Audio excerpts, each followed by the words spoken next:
Oh man, have we got an absolute banger of a league? So I made the suggestion a couple days ago in one of the discords of like, hey, we're looking for an extra threat in Demir. People aren't satisfied with Brazen Borrower. What about something flashy, literally, like Brineborn Cutthroat? Well, here we are putting our money where our mouth is on that one. Someone else suggested that they were going to try it out, and I was like, okay, I got some spare time. Let's run through a league with Brineborn Cutthroats. Just chunk a few of them in there, trim a Drown in the Lock, trim an Archmage's Charm. Wanted to keep the Brazen Borrower. I think it's got like good synergy with Cutthroat. Cut the 20th land, which I think I just had like another fetch in that spot. But just see what happens. Like, the worst thing that happens is we 0-2, 0-4, drop the league, move on with our lives. Cutthroat's horrible, whatever. But if it doesn't work out that way, then maybe we get some premium YouTube content. So this is what we're rocking with for our threats: 3 mURktide, 4 Shadow, 3 Brineborn Cutthroat, 4 Street Wraith, and a Brazen Borrower. We've got like the 4 Considers, 4 Thoughtseize, 3 Push, 3 Drown, 4 Counterspell, a Dress Down in the main, 3 Archmage's Charms, 2 Dismembers. If you wanted to like trim some of the one ofs or two ofs and like go up to more fours of the other, I think that's completely fine. But this is what we started with. In the sideboard, couple Fluster Storms and a stub, third Stubborn Denial for the like unfair stuff, especially Cascade. 2 Dress Down, 2 Spreading Seas, a Subtlety, an Unlicensed Hearse, a Shieldred's Edict, a Brazen Borrower, a Turok, a Fatal Push, a whole bunch of one-offs, really throwing it back to like 2017 Shadow, and 2 Engineered Explosives. So let's go ahead and jump into the first match so you can see what all's going down. I think this is like a little bit off. That's fine. It's fine. All right, match number 1. We're on the draw. 1 lander, but we do have like a Consider, Street Wraith, Otawara, or just naturally draw the second land. It's whatever. So now instead of going for Consider, we get to Thoughtseize. The double Brazen Borrower, double Chalice of the Void, Blast Zone. So it's like a mono blue Hayashi deck, but we don't really care about this Chalice on 1 too much, even if it does counter our Consider. As long as we cast it on their turn, we still get our Brineborn Cutthroat trigger. So we're just going to like take the extra Brazen Borrower, really try to leverage a little tempo with this Cutthroat. We've already got them to burn this Archmage's Charm they had off the top, so we're in like a reasonable spot. We've got a whole bunch of threats. We've got decent interaction here. I'm just gonna take the opportunity to like petty theft back this Chalice, because not only does it let us get the Consider off on their turn in response to the Chalice, but we also get a counter on our Cutthroat, so we get to start just like hitting our opponent in the face. And isn't that really what Magic's all about? So opponent chooses not to play out the what's it called? Not to play out the Chalice. So we're just gonna take the opportunity to cast some spells and grow our Cutthroats. And like, you got a Subtlety, cool. We'll draw that Brazen Borrower right back. At least at the moment we know that 2 cards in their hand are just chalices. Like, we've got the board presence. We've got a bunch of good counter spells to back it up, and opponent can't deal with the briny goodness. So game number 1. Game 1, match 1. Brineborn Cutthroat looking like an all-star. Let's see if it can keep up the momentum. Sideboarding against Mono Blue, just taking out some of the spot removal, some of like the Fatal Pushes, Dismember, Dress Down, or not Dress Down, Street Wraith, and just boarding in like the extra Stubborn Denial. I think I boarded in like an EE to help fight through Chalices, and yeah, just some stuff. But We get to fight over this counter spell here to get down our shadow. I have had a lot of people ask about like Street Wraith in Dimir, like why play Street Wraith. And I think these are the moments that you really want it, when you want to be able to like turn the corner very aggressively with a shadow. Opponent subtleties our shadow. We put it back on top of the library. Then they subtlety our mURktide. We'll just throw that to the bottom. So we got to get 4 cards out of their hand right there by just like playing out some threats that we didn't really care if they bounced. So instead, now we get to get down our shadow. They're not going to attack us with a Brazen Borrower because we win the race if they do. But instead, all right. So sequencing here real quick. Let me talk about that turn. So I know my opponent's got the Blast Zone, and they can blow up our shadow if they find another land.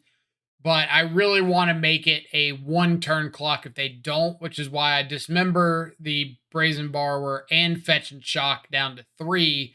I'm not afraid of them like flashing in a Borrower here because I can just drown in the locket.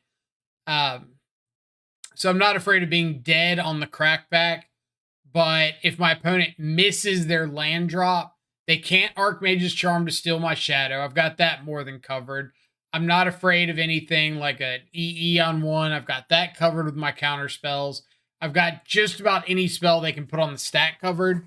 And this gives me the opportunity to kill in that 1 turn if they don't find the land for Blast Zone, or they do have a reasonable amount of come into play tapped lands like Hull of the Storm Giants or Fairy Conclave. So I'm just like putting the onus on them to have to find something right then and there. And even if they do, I can still just follow up with like Subtlety the next turn. So not dead in the water. Match number 2, Mold of 6. First one had like no lands. Second hand, I throw away the Dress Down because I'm like, or the Drown in the Lock because I'm like, oh, there's reasonable chance it doesn't do anything. And of course, run into Living End. If I had looked at who my opponent was, I could have made a reasonable choice to ditch the Dismember and keep the Drown in the Lock because they almost play exclusively Living End. But at the same time, if I was just playing in the blind, I'd probably ditch the Living End anyway because I think ditch the ditch the Drown in the Lock anyway because I think there's a really good chance that they're just playing like creatures. Most decks in Modern have some amount of creatures. But either way, we do manage to find a shadow and we can start kind of attacking. We don't really have much going on. I think I should have taken that Fetch there or that Shock as a sign to just like play the Dress Down. Because I think if they had a Cascade spell, there wouldn't be a need to Shock there. So, but either way, we do get to Dress Down this Grief activation, which means I can still get down Shadow. They do have main deck Subtlety here, so unfortunately we can't get down both shadows, but we can still just get down 1, hold up Drown in the Lock, and if our opponent doesn't do anything, we can go to our turn, kill the Grief, swing for lethal, which is exactly what we're going to do here. Force Negation, cool, we'll counter that, and now we've got a lethal shadow. Sideboarding against Living End, just bringing in like the extra stub, Bluster Storms, Unlicensed Hearse, boarding out a whole bunch of the spot removal stuff, Fatal Pushes, Dismembers. All right, so we've got Brineborn Cutthroats for days. I do not want to tap out here on their turn because if I do, then I run the risk of them just having a Living End, and I can't really do much about that. So instead, we're going to consider, because I just want to hit land drops. I've got my threats. I just need to be able to get my threats down and hold up interaction. Endurance is completely fine with me. I will outrace Endurance all day long with this hand. And since they played a fast land there, another Spire Bluff Canal, I know I can get this Brineborn Cutthroat down safely, because if they do have a Violent Outburst, I can soft stub it. Was not expecting Dead and Gone, but that's fine. Opponent's down to 2 cards, drawing up to 3. Again, we can get down a Cutthroat because I've got Drown in the Loch to fight over something.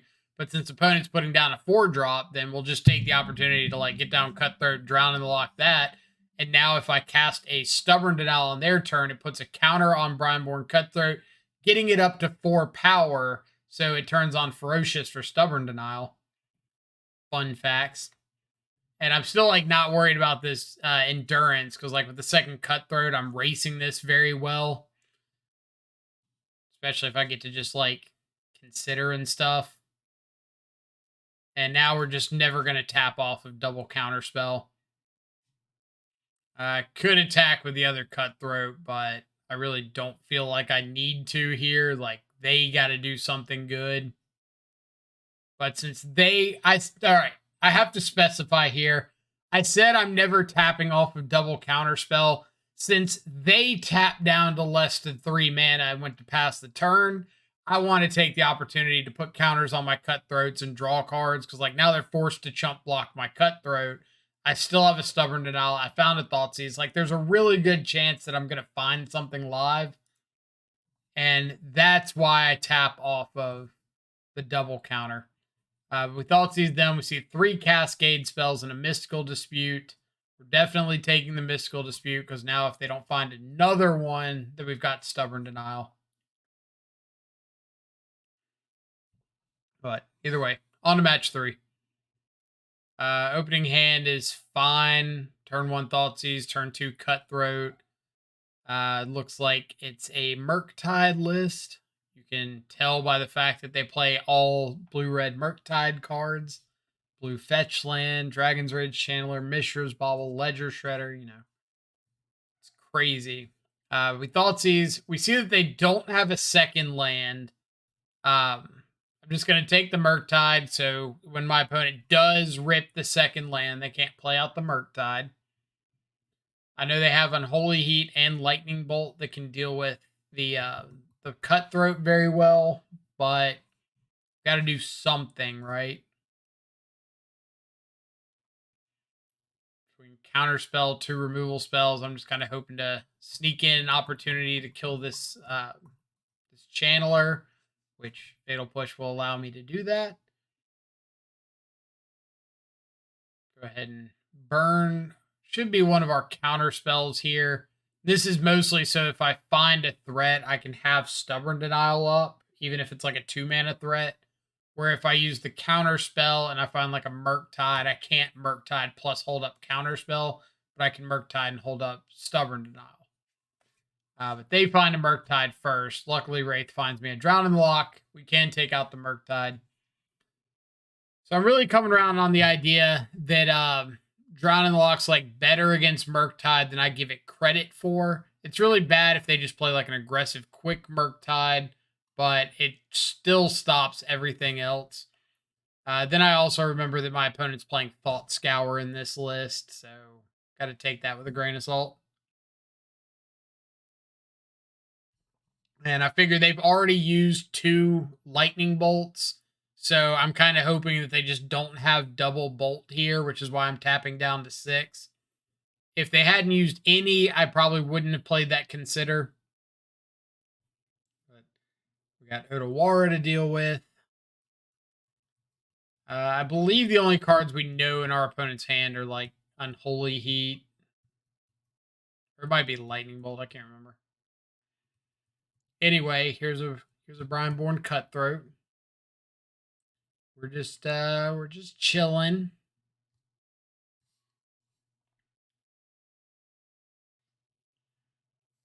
Opponent chooses to draw 2 instead of counter our Brineborn Cutthroat. Let's see if that ends up playing a substantial part in this game. They put some stuff on the stack that we get to interact with, like, I don't know, a spell. that we can counter. And now we get to get our Cutthroat up to 4 power with a Stubborn Denial. So kind of doing the thing that we're trying to test out, right? Like get down to mURktide. Feeling pretty solid. We've got 2 lethal threats. We've got a Drown in the lock. We're not going down to 3 if we can avoid it. I'm fine putting myself dead to double bolt. I'm definitely not putting myself dead to single bolt. This is game 2, just boarding out like a bunch of Thought Seizes and some Street Wraiths and stuff. Boarding in Stubborn Denial, Unlicensed Hearse, the extra Brazen Borrower, Children's Edict, Fatal Push, one of the Fluster Storms. I think that's about it. Board in like any way of dealing with creatures outside of. I'm kind of skeptical on EE. It's okay, but it's not great. Second mURktide we pick up is a little awkward. I don't want to play out the hearse into a counter spell. I kind of want to like make them make the first move, and if I hit land drops, I'm fine with that. They do have like a reasonable graveyard, so they could just play like a mini mURktide and hold up counter spell. But I don't think that would be the end of the world since I've got this Otawara. Just flash in Borrower, make them do something about that. Find the 4th land. So now we've got Otawara. So I'm a little fine like tapping out for a hearse here. Because if they do like counter it, untap, play a mURktide, then I can just bounce the mURktide. Iteration's fine. So we're expecting them to have a mURktide or something here, but they don't. So the fact that I get to just like untap with hearse is really big. Just chill on Otawara for a minute. So if they play out a Murk, if they play out a Shredder or something, I can bounce it. Finding Thoughtseize is really nice. Something to force action.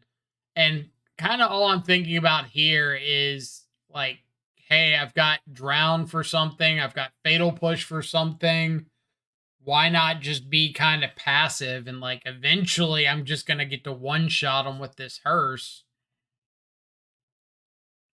If they want to go around double spelling and stuff, let them. Especially now that I've got counterspell, like let's fight over some stuff.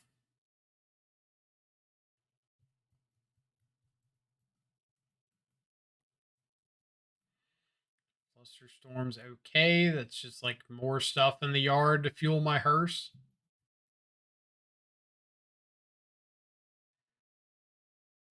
Holding on to this Otawara for dear life.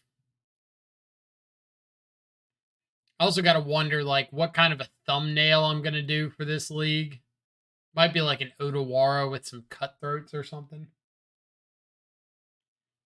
It's definitely going to have Cutthroat on it, 100%. But either way, we get mURktide down. I really don't want to, like, burn a counter on a dress down right here. So that's why I don't crew up the hearse and attack. Like, I can just attack with mURktide, and that's fine. And lo and behold, opponent's got Otawara again, so that's A-okay with me. This Channeler can punch in for 1 as much as it wants.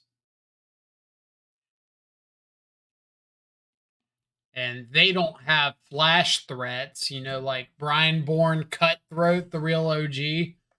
So we're not so worried about them, like, killing our stuff, like untapping or flashing in a threat, untapping, killing our stuff. So since we've got Children's Edict, mURktide, Stubborn Denial, like I feel pretty okay just fighting over stuff on their turn. And now Hearse is at the point where if I eat a couple things here, I've got a one-shot Hearse potential. So all I want to do is kind of like fight over or make them fight over a bunch of stuff. Because if I get rid of the channeler, then I get to untap, play a mURktide, kill him with the hearse. If I don't get rid of the channeler, then I get to untap, play a mURktide, force the chump block with the hearse, and I've got stubborn denial up. So, like, the best thing they could have would be an abrade or a dress down, and I've got that covered. So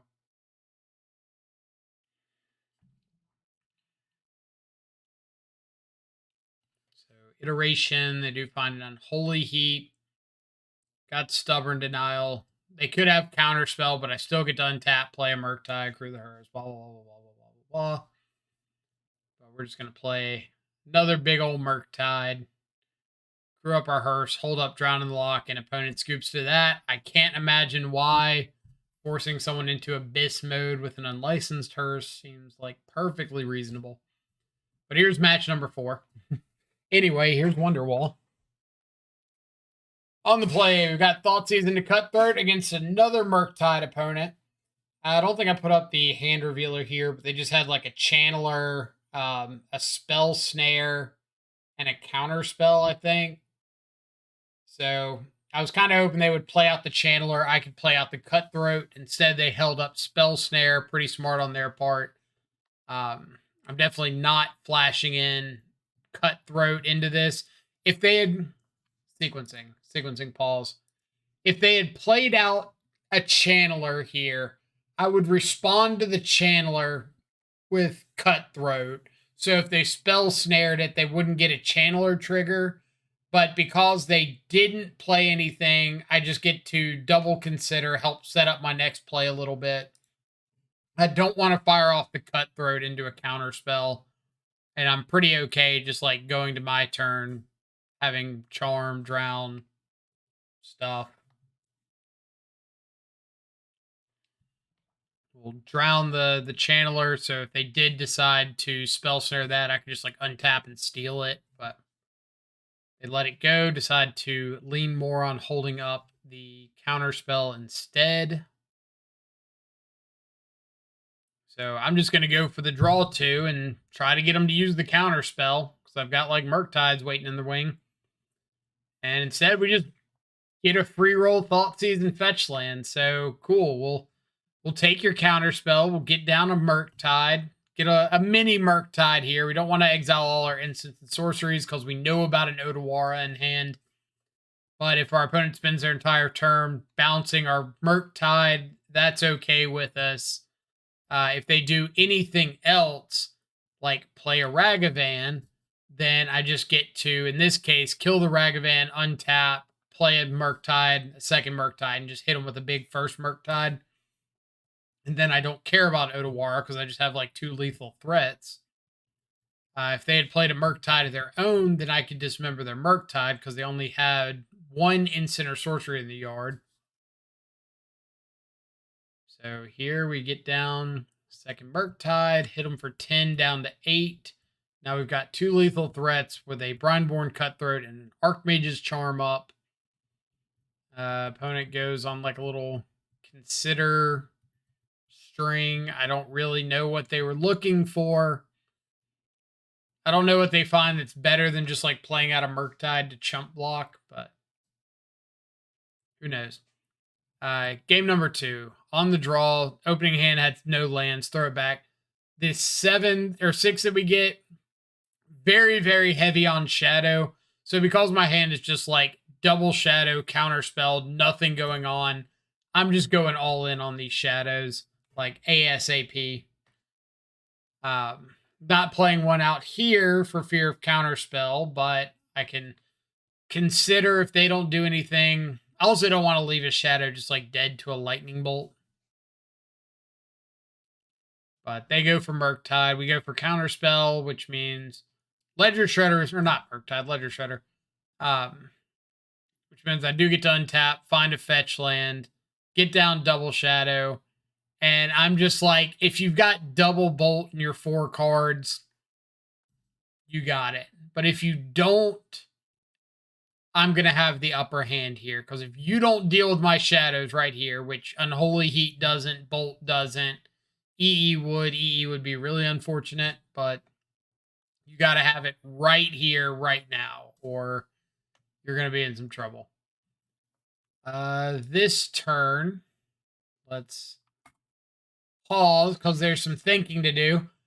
We've got a few options. Option number one is crack the fiery islet looking for a fetch land, because if I find a fetch land, they have to respect lethal off these shadows and block. Option number two is drown in the lock the ledger shredder and attack.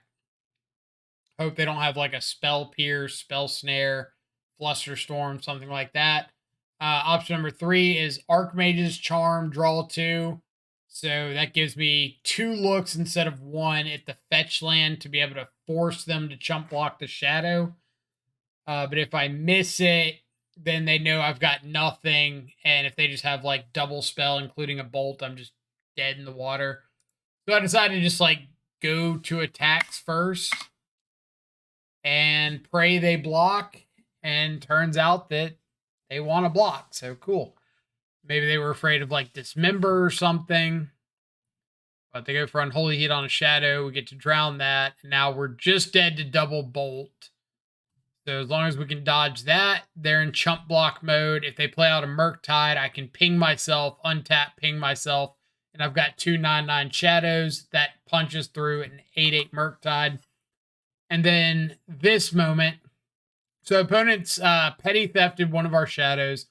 We're at 6 life before this ping. I do have an Archmage's Charm. They're at 12. Obviously, when you play Death Shadow, 12 is a very important number because that means you're dead in 1 hit to a shadow. 13 is like the Shadow Mendoza line, where unless you're playing Dress Downs or Teamer Battle Rage or something, 13 is untouchable. But at 12 life, we have an out here. And our out is, we're at 6 life. We can ping ourselves down to 5, untap, ping ourselves down to 4. And if we find a fetch land, we can fetch and shock down to 1 with an Archmage's Charm available and kill our opponent. So that's what we do, and that's what happens. So now we get to go to combat, attack. Even if they have a lightning bolt, we've got Archmage's Charm. We just have to make sure that we sequence in a way that allows us to do everything. So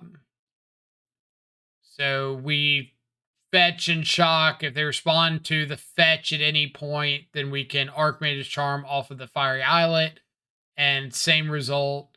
If they don't go for the bolt, then we still have lethal with 3 mana available to be able to Archmage's Charm, and we get there. So on to match number 5, and this one is a hoot. So strap in.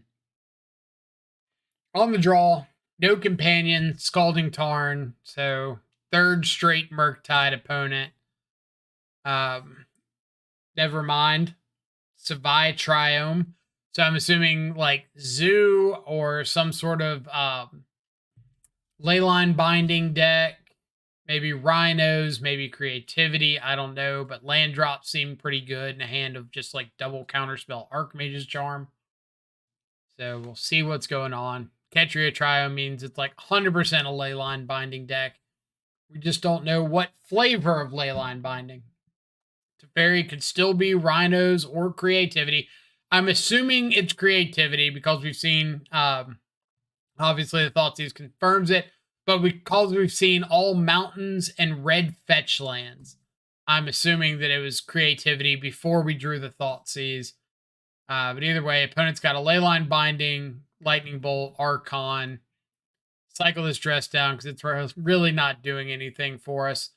I know some people say like, oh, hold on to the Dress Down for an Archon trigger. We don't have good ways of getting Archon off the board anyway.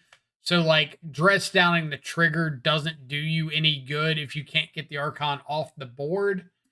So I would rather rely on my deck to stop the Archon from hitting the battlefield than trying to fight through it once it's already there. Drew Street Wraith here, which means we get to do everybody's favorite line of play out a shadow and try to cycle Street Wraith to either turn on Stubborn Denial or outgrow a Lightning Bolt. Really super heads up play by my opponent here that I didn't even think about. So they go and get a Dwarven Mine. I really hope they did this intentionally, because if not, I'm giving them credit, but I feel like they did. They go and get a Dwarven Mine. With the Dwarven Mine trigger on the stack to make a token, they go for the Lightning Bolt. The reason this is significant is it plays around Dismember.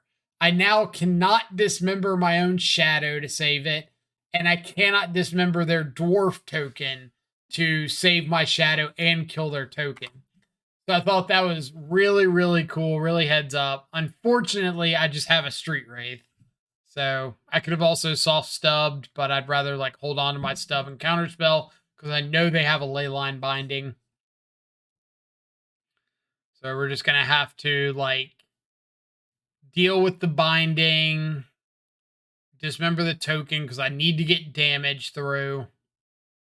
I want to put my opponent on like a 2-turn clock here. If they have another binding, got to fight. Fortunately, they had second binding and a spell pierce, which if you're a fan of the channel, you know this means we have entered True Name Nemesis territory. We say True Name Nemesis because they've got a swamp. They're not blocking this thing. The Street Wraith is totally going the distance. We outrace a dwarf token. They've got one card in hand. Perfect. We found Archmage's Charm. What can possibly go wrong to stop us from killing them with an unblockable 3/4 and an Archmage's Charm? Prismatic ending on 5. Prismatic ending on get out of here. So we're dead to a creativity. We're dead to a lightning bolt. I think that's about it. So no creativity, no lightning bolt, no Teferi. Please. Upkeep, nope. Combat, nope. Damage step, nope. Cool, True Name. Oh, sideboarding against creativity. Boarded out a whole bunch of 1-for-1 interaction like Fatal Pushes, Dismember, board out Dress Down. And then I'm bringing in things like the Engineered Explosives, the extra Stubborn Denial, the Fluster Storms, all that sort of stuff. Opponent starts off with their lands of many, many colors. We do have Counterspell for like a Teferi or a Wrenn. I was kind of upset they went to second main phase for this Teferi. I was really hoping they were going to pass turn so I could get in the Cutthroat, but fortunately it didn't work out that way. And we do have to fight over this Teferi. Could main phase looking for a land, but we still have Counterspell and Stubborn Denial and Cutthroat to get down. All right. That decision right there, I'm a little questionable of. So I counterspelled the Wrenn. Obviously, Wrenn, really good card in this situation because it allows you to just keep getting Dwarven Mine tokens back. I could have let the Wrenn go and flashed in Cutthroat and tried to like attack at the Wrenn, pass turn, consider Stubborn Denial. I guess I think Wren's probably right. And I just kind of get like heavily punished here because I, again, wanted to main phase, find a land, and I whiffed, which means I cannot hold up Engineered Explosives, which I probably should have just like played the EE and passed. But I just kind of kept thinking like that's play to not lose. I don't think that's play to win. Winning is like finding the extra land and getting there, but playing EE, I think it's just like not doing anything relevant. But anyway, on to game number 3. On the play, we've got a Fetch Shock Wraith, try to find like a Thoughtseize or something, or another land. Really don't want more lands with this hand. We've got like good interaction. We've got a threat, but flooding out would be pretty horrific. So of course we're gonna find another land. Don't want our 5-0 to go down the drain in a mana screw into mana flood situation. But on the bright side, our opponent's not doing anything yet. On the downside, between turns like 3 and 5 or 6 or 7, they're going to go haywire. So got to be careful of that. So them playing out the tapped Dwarven Mine here, I think is very indicative. I think if you have any other land, you play it out before the Dwarven Mine. So I'm really thinking they don't have another land here. Which means when they untap and go for this Renin 6, I'm very, very inclined to go for like Cutthroat plus Counterspell and just try to fight over this. I also thought about Cutthroat, let the Ren resolve. If they go to ping the Brineborn Cutthroat, then I get to consider and save it and untap and kill the Ren. But I figure if they just like tick up, get another land, that's horrific for me. So we're just going to counter the Ren there. All right. Really, really important Thoughtseize decision that I kind of clicked through. We Thoughtseize. Our opponent only has 3 lands. They have a creativity in hand. They've got a Prismari Command, a Teferi, Flusterstorm, Spell Pierce, and a Prismatic Ending. So a whole bunch of stuff in hand. My lead options are between Teferi, Creativity, Prismari Command.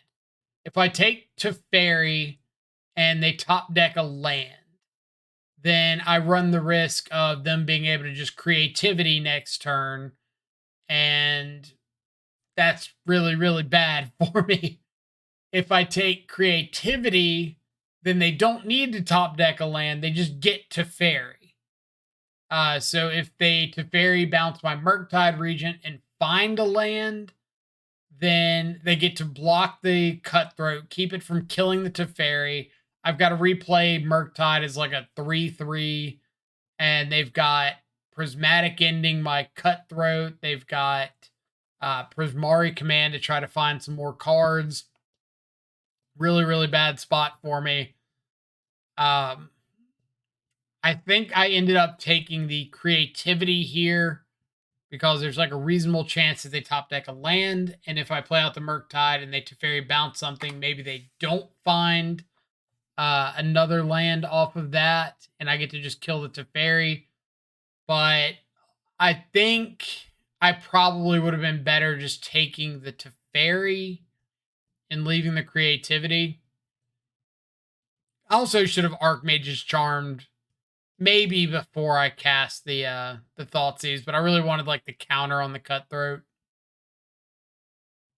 Or not Archmage's Charm, Consider before I went for it. Or went for the Thoughtseize. Because I would have seen the Archmage's Charm and I could have just like passed and held up Charm. But I guess if they had the 4th land and they got to like Teferi plus Spell Pierce or Flusterstorm, that was really bad for me. But here, we're in kind of an interesting spot. Our opponent played out the Fable of the Mirror Breaker last turn. They were able to get the extra mana. They found a land off their ditch. I was really hoping they were going to discard like Spell Pierce or Flusterstorm because I've got so much mana available. But they held on to both, ditched the Prismari Command, and now they're casting Teferi. I know 3 of their 4 cards are Flusterstorm, Spell Pierce, Prismatic Ending. If I go to Archmage's Charm this Teferi, if they want to fight over the charm, I could just pay for Pierce or Flusterstorm straight up and stop that. If they want to cast double Counterspell, they have to fetch and shock a Steam Vents off this Wooded Foothills, which means they cannot get a Dwarf token to block the Brineborn Cutthroat. So I'll be able to kill the Teferi on the way back at the very least, or hit them in the face. Their other option is to let my Counterspell resolve and then just get like another Dwarf token and Prismatic Ending the Brineborn. It means that they have no answer on board for the mURktide regent, but I am dead in 2 turns, but I guess I'm killing them in 2 turns. So we're just going to hope and pray that good stuff happens. But we end up Archmage's charming the Teferi. They let it go, decide to go with the Dwarven Mine and Prismatic ending. So we're going to blind rip a Fiery Islet in the hopes that we can hit a Flusterstorm or a Stubborn Denial. Oh my god, we are good at this game. So we're gonna counter this Prismatic ending. Now they're forced to block the Brineborn Cutthroat, which obviously is very good for us, but we're not in a great spot because they still have their token. They've still got like counter magic and stuff. It would be really good if we can find a way to get rid of this token and just end the game here. Unfortunately, we have boarded out like all of our fatal pushes. We boarded out Dismember. So we're on like EE or bust. And there's only 2 in the deck. And unfortunately, we do not draw an EE here. Instead, we just draw an Archmage's Charm and steal the Dwarf and attack for lethal. So, sorry if you were expecting a more dramatic ending to this. I thought it was a fun match. So, anyway, let's talk about the list here. Any changes we might make, any considerations. First off, Brineborn was a lot better than I thought it would be. I think it was a 4-3, 5-4, even a 6-5, a lot more consistently than I was thinking. And there were plenty of times where we got to like put the second counter on the Cutthroat to turn on a Stubborn Denial to hard counter something. There were a lot of times that Brineborn was just as good on like turn 4 as it would be on turn 2 when we got to like Cutthroat plus counter spell or Cutthroat plus consider, Cutthroat plus dismember, whatever the case may be, and start getting like some counters at the end of their turn. And the fact that our entire deck outside of Thoughtseize and mURktide, Thoughtseize Shadow mURktide, is all instant speed, means that you are triggering the Cutthroat quite a bit. I didn't miss the 4th mURktide. I felt like I saw 2 a lot of the time. Brazen Borrower was solid, but it wasn't like anything crazy, so I could easily see cutting that for something else. But I like Brazen Borrower, but if you're just wanting like an extra piece of interaction, you could very easily cut it for like 4th Drown or 4th Archmage's Charm or something like that. In the sideboard, Edict was fine. Hearse was obviously game winning against mURktide.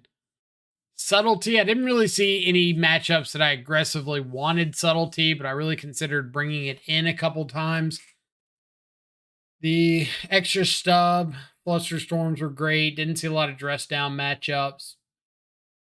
But we weren't really testing the sideboard. We were testing Brineborn Cutthroat, and I would say on a 1 to 10 scale, I'd give it like a 7.5 that league.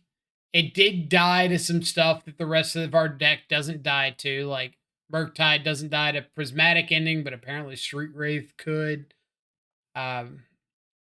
Also turns on like Bolt and Unholy Heat in some spots.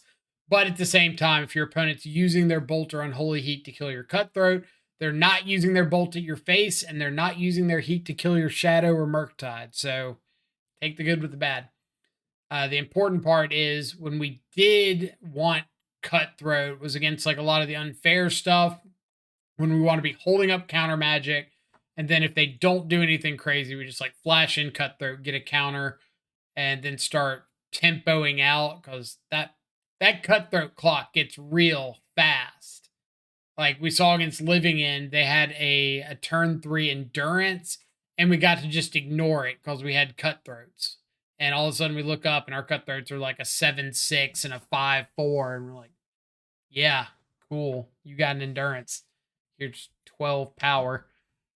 So yeah, I hope you enjoyed the league. I had an absolute blast playing it, and I will definitely be playing some more with Brineborn Cutthroat in the future. Hopefully, if Mississippi gets their weather patterns under control and we can stream a little more regularly, then I hope to showcase this live. Unfortunately, we've had storms literally every day, so I have not been able to have like a consistent internet connection. So instead, you kind of get YouTube videos when I can. But yeah, hope everybody has a fantastic rest of your day. Stay safe, enjoy some good food and company. Catch y'all back live later. Adios for now.